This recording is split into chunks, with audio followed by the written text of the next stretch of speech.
Salom do'stlar, agar siz haqiqiy janglar, kuchli personajlar, hayajonga boy animelarni izlayotgan bo'lsangiz, bugungi video aynan siz uchun. Bugun sizga top 10 eng kuchli aktual animelarni ko'rsataman. Videoni oxirigacha ko'ring va biz qani boshladik.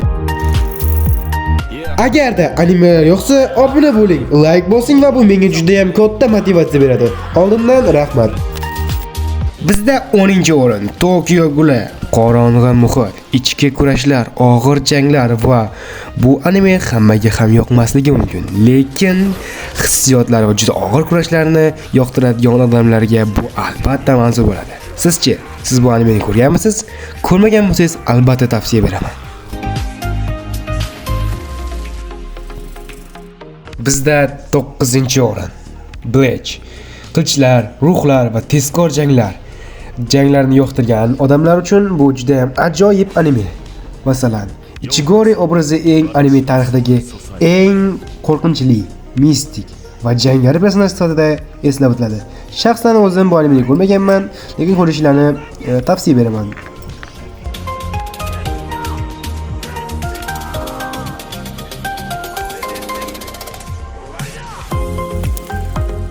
Sakkizinchi o'ringa ham yetib keldik. Bizda 8-o'rin Qora Cleaver.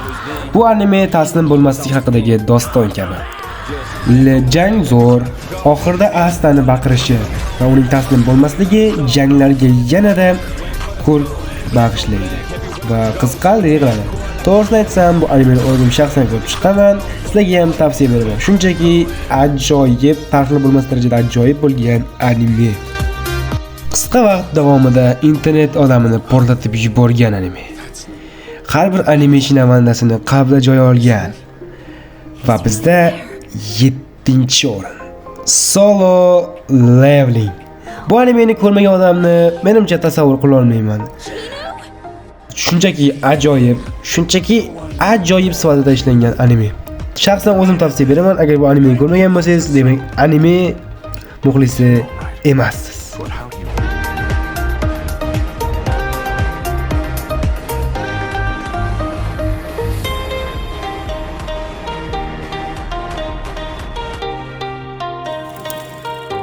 Bizda 6-o'rin bir zarbli odam. Kulgili lekin juda kuchli bo'lgan Saitama. Bir zarb bilan tog'larni maydalab yuboruvchi, jangari janrni shunchaki teskari qilib qo'ygan kuch. Bu ko'plab animeshliklar tomonidan hype'larga, ba'zilar bilan esa keng muhokamalarga sabab bo'lgan anime.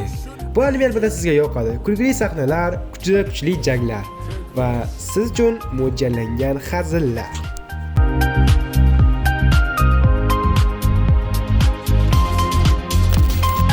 Bizda 5-o'rin Naruto. Bolalik orzulari, og'ir kuchli jarohatlar. Bu anime ko'pchilik bilan ulg'aygan ham bo'lsa kerak. Bu animeni haqida eshitmagan odam ham bo'lmasa kerak deb o'ylayman. Shunchaki ajoyib ishlangan anime. Bu sizga albatta yoqadi. Like bosinglar, kanalimizni qo'llab-quvvatlab qo'yinglar. Bizda 4-o'rin Diamond Slash.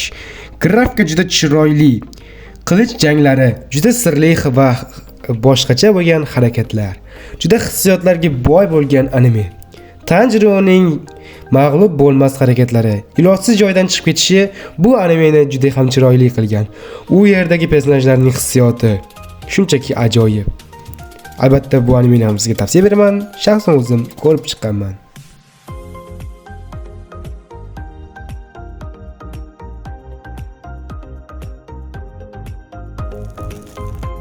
Bizda kuchli uchtaligimizni ochib beruvchi anime Ataka Titanov, ya'ni o'zbekchasiga Titanlar hujumi animesi.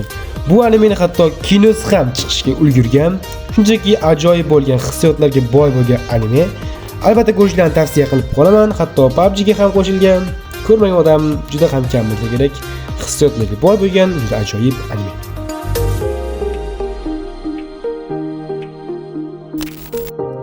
Anime tarixiga muhrlangan anime. Va bizda 2-o'rin Dragon Ball. Shunchaki ajoyib janglar, Juda ham ajoyib personajlar, hissiyotlar, umushga keladigan vaziyatlar. Xo'sh, sizgacha bu anime yoqadimi? Kommentariyaga yozib qo'ying.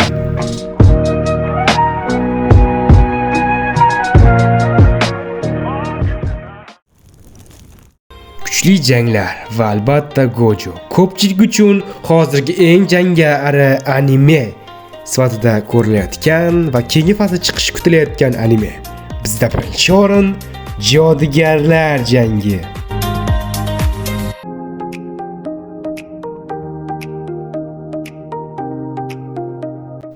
Shaxsan menga eng yoqqani Jodugarlar jangi. Chunki bu anime ham jangari, ham hissiyotlarga boy bo'lgan anime. Endi navbat sizga. Qaysi anime sizga ko'proq yoqadi yoki bu ro'yxatda qaysi anime bo'lishini xohlardingiz? Kommentariyaga yozib o'ting va videomizni tarqalishi uchun like bosing va kanalga obuna bo'ling. Kanalimiz rivoji uchun o'z hissiyotlarini qo'shishga erinmanglar.